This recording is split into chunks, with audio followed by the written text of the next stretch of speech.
ఈరోజు చూసిన అదే మూవీ, ఇంకా 2 వీక్స్ తర్వాత చూసిన అదే మూవీ.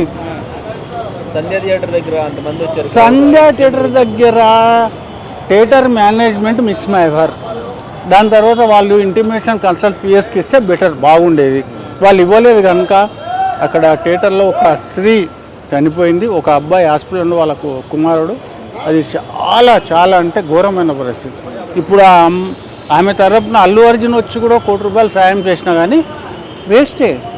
ఆ ప్రాణం తిరిగి రాదు కదా. చిన్న బాబుకు తల్లి రాదు కదా, ప్రాణం రాదు, ఓకే మీరు చెప్పింది, కానీ చిన్న బాబుకు తల్లి రాదు కదా, అవునా?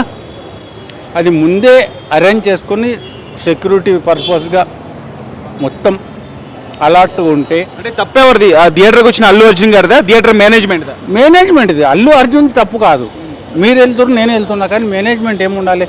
అరే పబ్లిక్ వస్తారు, హీరో వస్తున్నాయి ఇంటిమేషన్ వచ్చింది, అలర్ట్గా ఉండాలి. వాళ్ళ సెక్యూరిటీ కానీ అండ్ కన్సల్ట్ పిఎస్ అందరు ఉండాలి.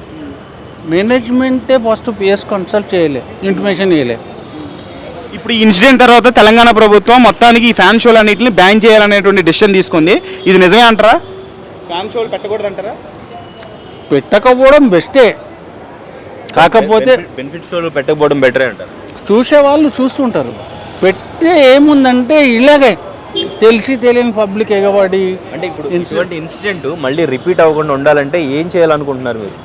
ఇలాంటి ఇష్యూస్ జరగవద్దు అనుకుంటే ఎలాంటి బెనిఫిట్ షోలు పెట్టొద్దు, ఓపెన్గా పెట్టాలి. మీ అంతా మీరు టికెట్ తీసుకొని షో చూసుకొని వెళ్ళిపోండి. మార్నింగ్ షోలు 10ంటికి అట్లా పెడితే యా 1 గంటకి 4ంటికి వద్దంటారు. 100%. బట్ అంటే క్రౌడ్ వచ్చేది హీరోస్ వస్తేనే కదా, సింగిల్ స్క్రీన్స్ హీరోస్ వస్తుంటే మేనేజ్మెంట్ కూడా ఆ టైంలో సినిమాలకు రావడం కరెక్టేనా మరి? అంత పెట్టి టికెట్ పెట్టి అదే అంటారు. అంటే ప్రతి పబ్లిక్ పైన మనం కామెంట్ చేయొద్దు, వాళ్ళ నిర్ణయం వాళ్ళది, మీ నిర్ణయం మీది, నా నిర్ణయం నాది. ప్రతి ఒక్క పబ్లిక్ గురించి కామెంట్ చేయొద్దు ప్లీజ్, ఎవరి నిర్ణయం వాళ్ళది. సో ఇంత పబ్లిక్ వస్తారని తెలిసి కూడా థియేటర్ మేనేజ్మెంట్ జాగ్రత్తలు తీసుకోకపోవడం వాళ్ళు తప్పంటారు? తప్పు 100%.